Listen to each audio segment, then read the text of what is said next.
Je vais vous raconter l'histoire vraie du diable de Bessan. Est-ce que c'est bien vrai ça? Le diable avait une place relativement importante, car on lui attribuait tout ce qui était mauvais, tout ce qui était surnaturel, les avalanches, les crues des torrents, c'était le diable. Le diable, c'était le mal.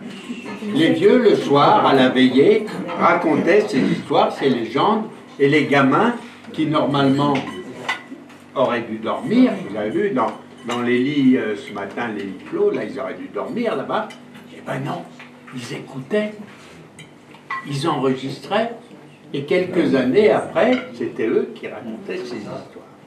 Et on arrive ainsi au milieu du 19e siècle. En 1857 exactement, vivait à Bessan un sculpteur qui s'appelait Étienne Vincendet. Et il était surnommé Étienne des Saints, avec un T à la fin. Étienne des Saints parce qu'il sculptait surtout des personnages religieux pour les églises et les chapelles de la vallée. Étienne était aussi le sacristain de la paroisse. La tradition voulait qu'à cette époque, le curé du village offre aux chantres, pour les remercier de chanter toute l'année dans les différents offices religieux, leur offre pour la Sainte Cécile, qui est la patronne des chantres, un repas. Manque de chance, cette année-là, le curé s'était pris à partie avec la municipalité. Ça arrive. C'est bizarre. C'est bizarre. Pour une histoire de travaux qui n'avaient pas été réalisés. Et le curé a dit, ben moi, pour me venger cette année, je ne paye pas à manger aux chantres. Alors les chantres, hein, ils n'étaient pas bien contents, ils avaient, je sais pas, on disait peut-être pas encore ça. Non, on disait pas les boules. Mais ils n'étaient pas contents parce qu'un bon repas gratuit à cette époque, et puis même maintenant, hein, qui vous passe sous le nez, ben, c'est pas marrant. Et notre ami Étienne, qui était chantre, qui était sacristain, qui approchait encore plus le curé que les autres, eh ben, il n'était pas content après le curé qui avait supprimé le repas.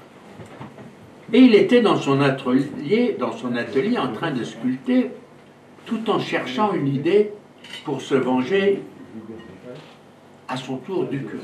Et il était en train de sculpter un Saint Bernard de Menton. Et Saint Bernard de Menton, on le représente toujours tenant le diable prisonnier par l'étole du prêtre autour du cou du diable. Il était en train de sculpter ça. Il dit, ça y est, je sais comment je vais me venger du curé qui nous a supprimé le repas. Il a pris un morceau de pain sambro, c'est le bois que l'on sculpte ici, et il a sculpté un diable. Un diable qui a emporté un curé sous son bras. Et au petit matin, il est allé porter la statuette sur la fenêtre du curé. Celui-ci se réveille, se lève, ouvre la fenêtre, il se trouve nez à nez avec le diable. Il se doute d'où provient la plaisanterie, et le matin suivant, il prend la statuette et il la porte sur la fenêtre du sacristain, qui le surlendemain, lui, reprend le diable et le rapporte sur la fenêtre du curé.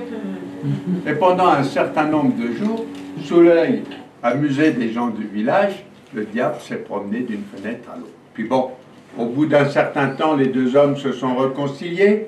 Étienne a laissé le diable sur sa fenêtre et il a continué à sculpter Christ et Saints. Et un jour, remontant la vallée, un étranger arrive dans Bessan. Il venait pas de Bessan. Ils arrivent dans Bessan, il passe devant la fenêtre d'Étienne, il voit ce diable sur la fenêtre, oh, il le trouve original. Il n'avait jamais vu un diable qu'emportait un curé sous son bras. Il lui achète. Étienne lui vend, et puis quand le bonhomme est parti, il dit, mais ça se vend peut-être aussi bien que les bons dieux. Et à partir de ce moment-là, il s'est mis à sculpter des diables pour les vendre. C'est donc en quelque sorte le début du courant commercial et humoristique du diable de Bessan. Et après, c'est son fils qui a continué, Et comme on avait surnommé le père Étienne des Saints, par opposition, on a surnommé le fils Pierre des Diables, surnom qui lui est resté jusqu'à la fin de sa vie, et depuis il y a toujours eu des sculpteurs pour continuer à sculpter les diables, et le diable est devenu l'emblème du village de Bessan, avec un S. C'est pour ça que vous êtes accueillis sur la place par un grand diable qui trône sur la fontaine. Que tu as sculpté. Bravo. Bravo.